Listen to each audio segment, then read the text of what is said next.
Hello, how are you? Yes, yes, yes, I am. I've been waiting patiently for you to come on. It's a very, very hectic day today, so I would like us to make it as short as possible. Yes, I thought I would talk to you today about the. Can you see the book? You can't really see the book, right? Because it's very difficult to get this camera to stay in the right spot, so that so anyway, so today I wanted to talk about this issue of ownership and property, a little bit of property, because I'm definitely not a property law expert at all. I mean, in law school it was definitely not my best subject. But I bring this issue up because um, on my YouTube, which I recently started a couple of weeks ago, or maybe last week, I don't know. I started a YouTube channel, and I put up a post or video on who should pay reparations or something like that. And there was this one guy who responded who called himself Michael Coffey, which was fascinating in the first place. And because he responded like right away, and I'm like, how'd you find this channel? I thought I was the only one on this channel. But he basically said something that really resonated, and that is, he said that the the workers didn't own anything, and so therefore they're not entitled to reparations. And I took issue with that, and I still take issue with it because were taken against their will, that they owed nothing. Fundamentally, I think, in fact, that is a big part of the reason that the governments have been so slow in coming to a recognition and realization that the taking of the labor and body and existence and life of these workers was an unjust, unlawful taking, especially because it was without compensation. But not only because it wasn't without compensation, it was without consent of the person who owned the body. Now, I know that property law is very complicated, and I don't know that there is a clear consensus that the human being's body is his or her property. I'm not sure why that would be, because for me it's very clear. The possessive pronoun is the possessive pronoun because it connotes ownership and belonging, right? My necklace, this is mine. I bought it, okay? My hands, this is mine. Fortunately for me, I didn't have to buy it. It was given to me as a gift for a finite number of years by nature, right? This is my big African American nose that my father gave me that I want to change really badly, but haven't yet gotten around to doing it, right? This is my nose, right? This whole thing here is my body, right? Ownership, right? This is my decorative um, statue that I bought at a flea market in Paris, right? Um, these are all possessions. Some things are movable, some things are not movable. My body is a movable possession of mine, and it is my most important property.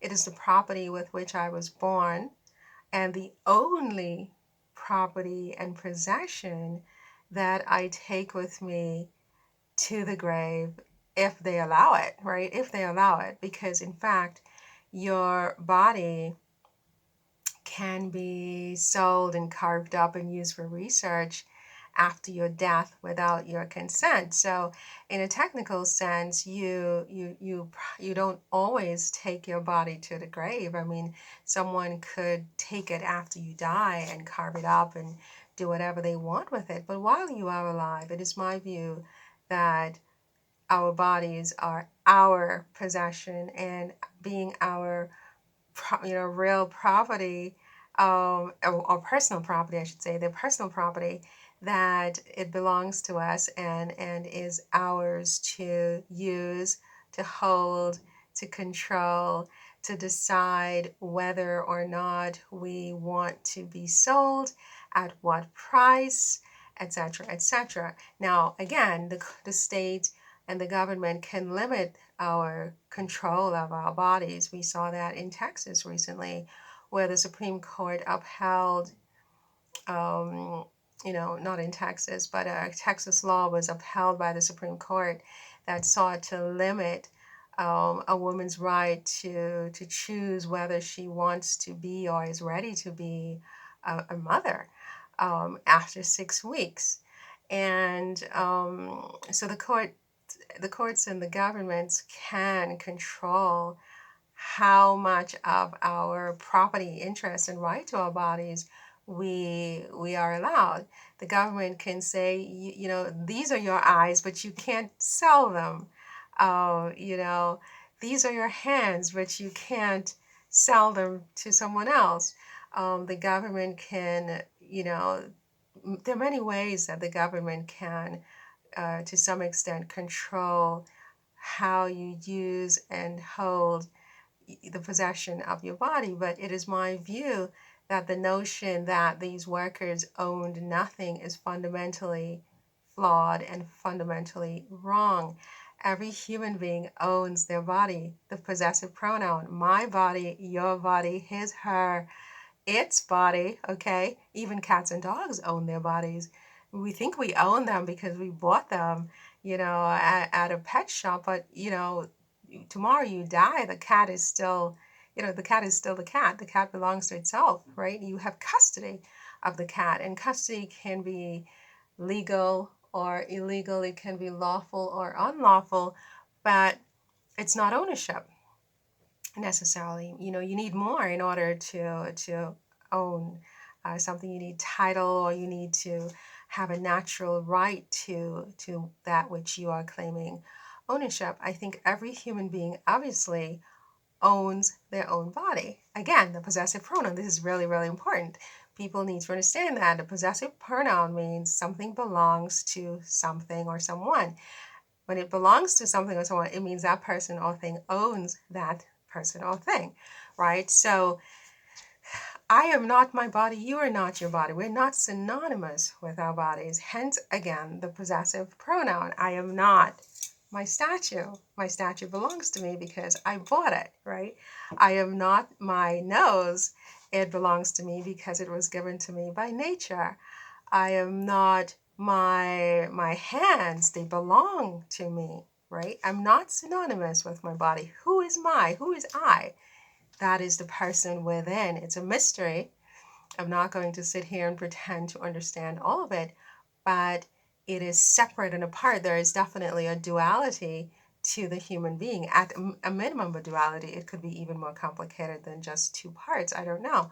But there clearly is a duality. Every human being owns their body. So then the question is, if every human being owns their body, can a third party exercise lawful dominion, control, use of a person's body when that person has not agreed to be used or sold or owned by a third party? It is my view that that cannot lawfully happen in any legal regime. Um, the owner of the property, the owner of the possession, must agree or accept the terms of this transaction, where ownership of their possession, their property, their bodies, their lives, their future, their labor is transferred to a third party, which did not happen to these approximately 17 million workers between 1619 and 1865. This was taken, and that is called theft, right? Theft is not ownership. The fact that the law, quote unquote, allowed private citizens to create a customary law that was in a contravention to existing law, the Magna Carta specifically, does not make it lawful. laws can be fundamentally unlawful. And even in England recently, there was a case where the court said exactly that. The fact that, permission was given by the monarch or, by the prime minister or to do something which is unlawful does not suddenly morph it into lawfulness. It's still unlawful and therefore it is null, void, and of no effect. It is, in my view, the same issue with the transfer of the ownership, quote unquote, of these millions of workers' lives and bodies and beings and labor to third parties when these individuals never agreed to be sold. And then, of course, again, there are other issues. There's a question of price. I mean, okay, if you're going to allow third parties to exercise ownership and control and dominion of another person who did not agree to be sold, um, at what price? What is the fair price? That's something that is very important because these transactions have to be fair in order to be enforceable. It's an implied contract or express contract if you're going between two merchants and you're going to sell somebody or buy somebody for $35 and they don't have a say and it's their possession. They are inside that body. We have a big problem because one of my eyes, I mean, let me just explain to you that if I wouldn't take $1 billion for one of my eyes, not even a billion. And I got two of them, okay?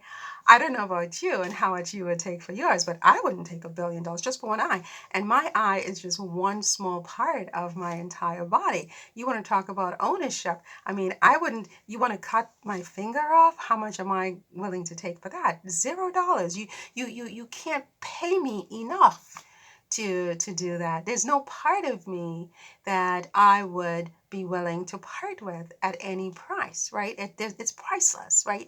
I mean, no billionaire on earth could offer me $1 billion for any part of my body. And I think that's true for a lot of people. Now, it's different for other people. There are other people who would happily part with body parts. But the point is, it is their right and their decision to set a price for their own possession. I mean, if we can set a price for our artwork and, you know, other property that we own, our land, our house, or whatever, and our most important possession that without which there's no liberty, there's no freedom, there's no life. We can't set a price. It's implausible at a minimum, completely implausible, as a matter of fact. So, again, this notion that these workers owned nothing is highly offensive. I would argue that they owned everything once they had life and they were in their bodies, they were alive, they had aliveness, existence of a particularized and individualized nature, as I talk about in this book.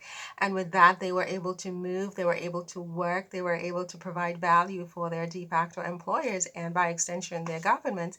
And so it was an unjust taking without compensation to deprive these workers, these 17 million individuals, okay? They're not a monolith, they're individuals of the one thing that they really owned, which was their body and their existence and their life. So I just wanted to touch on that today because of what this individual said about the fact that they own nothing.